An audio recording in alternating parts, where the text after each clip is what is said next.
শহীদ আবরার ফাহাদের কবর জিয়ারত করতে গিয়েছিলাম, কারণ আমরা মনে করছিলাম এই যে আজকের 24 হতে পারলো এবং ঠিক যেই চিন্তা থেকে অনুপ্রাণিত হয়ে বাংলাদেশের অ্যাপলিটিক্যাল জেনজি সব থেকে বেশি পলিটিক্যাল হয়ে উঠলো, তার যদি 3টা অনুঘটক থাকে তার প্রধানতম অনুঘটক হচ্ছে শহীদ আবরার।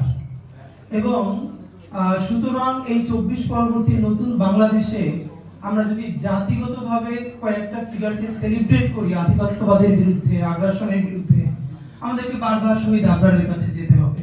তো আমরা গত বছর কবর জিয়ারত করেছিলাম এবং আমার খুব কিছু ব্যাপার আছে না যে আপনি ওখানে না গেলে আসলে অনুভূতি তৈরি হবে না। আমরা গত বছর যখন গেছি তখন গিয়ে দেখি যে শহীদ আবরারের দাদা যান তিনি বেঁচে আছেন এবং আমরা ঢাকা থেকে এসেছি কবর জিয়ারত করার কথা শুনে, এত বয়োবৃদ্ধ, উনি তো হাঁটতে পারেন না, তবু তিনি একটা জামা কাঁধে টেনে তারপরে কবর পর্যন্ত আসলেন।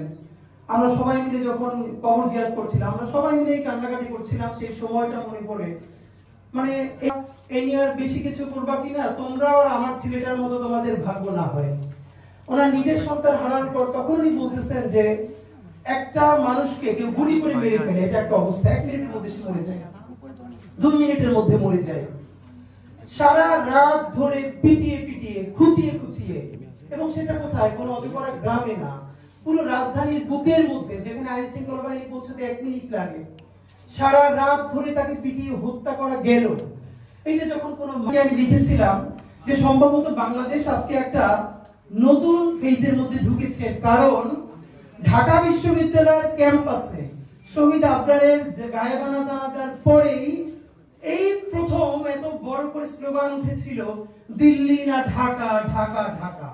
এবং আমি খুব অবাক হচ্ছিলাম যে এই ঢাকা বিশ্ববিদ্যালয়, যেখানে ছাত্রলীগের রামরাজত্ব থেকে অধিক যদি কিছু বলা থাকে, যেখানে আবরারকে পিটিয়ে শহীদ করে ফেলা হলো, সেই ক্যাম্পাসে আওয়ামী লীগের জামানায় চতুর্বিস্তৃত যখন হয়ে আছে চতুর্দিকে, ইন্ডিয়ান এম্বাসি থেকে শুরু করে সবাই যখন সজাগ, তখন ঢাকা বিশ্ববিদ্যালয় থেকে শুরু করে বুয়েটের ভাই বোনেরা সবাই মিলে যখন বলতে পারছে দিল্লি না ঢাকা, ঢাকা ঢাকা, তাহলে সম্ভবত এই ফেরাউসিনার রাজত্ব শত বছর ধরে টিকে থাকবে না ইনশাআল্লাহ।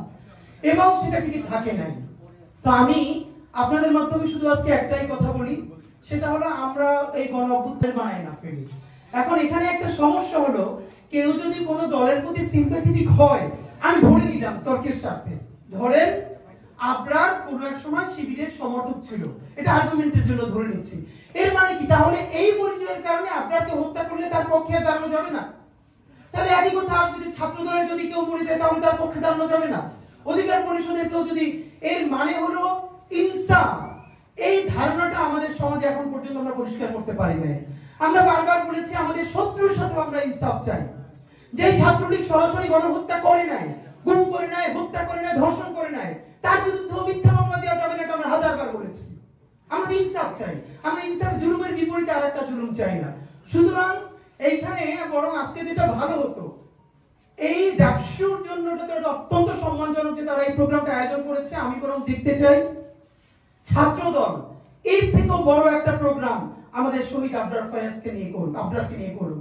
এরপরে আমাদের এনসিপির ভাইয়েরা, বাংলাদেশপন্থী যতগুলো রাজনৈতিক দল আছে, রাজনৈতিক শক্তি আছে, তারা সবাই মিলে বড় বড় প্রোগ্রাম করুন। আমাদের আবরারের এই চেতনা, এইটা শুধু ঢাকা বিশ্ববিদ্যালয়ের বইয়ের মধ্যে তো রাখলে চলবে না, এটাকে আমাদের বাংলাদেশের প্রত্যেকটা প্রাইমারি স্কুল পর্যন্ত পৌঁছে দিতে হবে। এবং আমাদের আবরার কি বলেছিল, ভারতীয় আধিপত্যবাদ। আপনি ভাবেন যে একটা ফেসবুক স্ট্যাটাস এত ভয়ানক হয়ে উঠতে পারে ভারতীয় আধিপত্যবাদের বিরুদ্ধে। ইলিশ মাছের সুষম বন্টন নিয়ে কথা বলেছে, তারপরে কি হয়েছে।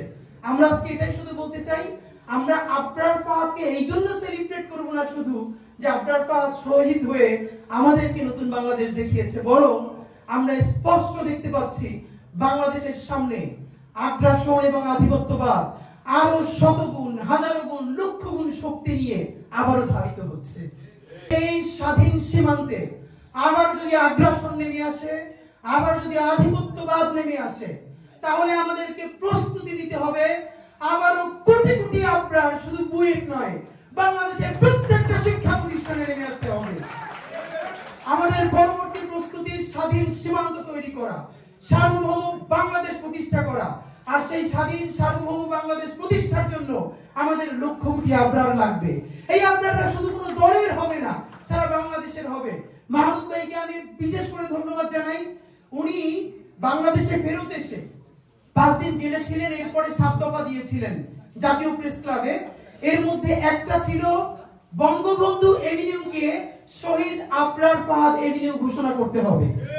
আমি সরকারকে অত্যন্ত একটা জায়গায় আমি তাদেরকে অভিনন্দন জানাচ্ছি এবং তারা এটাকে অ্যাকনলেজ করেছেন এবং রাষ্ট্রীয়ভাবে বঙ্গবন্ধু এভিনিউ এর বর্তমান নাম শহীদ আবরার ফাহাদ এভিনিউ।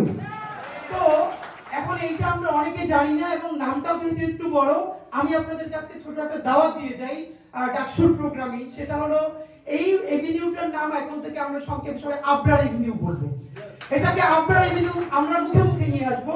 আজকে বিকেল 4টায় ইনকিলাব মঞ্চ আবরার এভিনিউতে, যেখানে পতিত আওয়ামী লীগের কার্যালয় রয়েছে, সেই কার্যালয়ের সামনে দাঁড়িয়ে শহীদ আবরারের জন্য মুক্তির মোনাজাত করবে ইনশাআল্লাহ।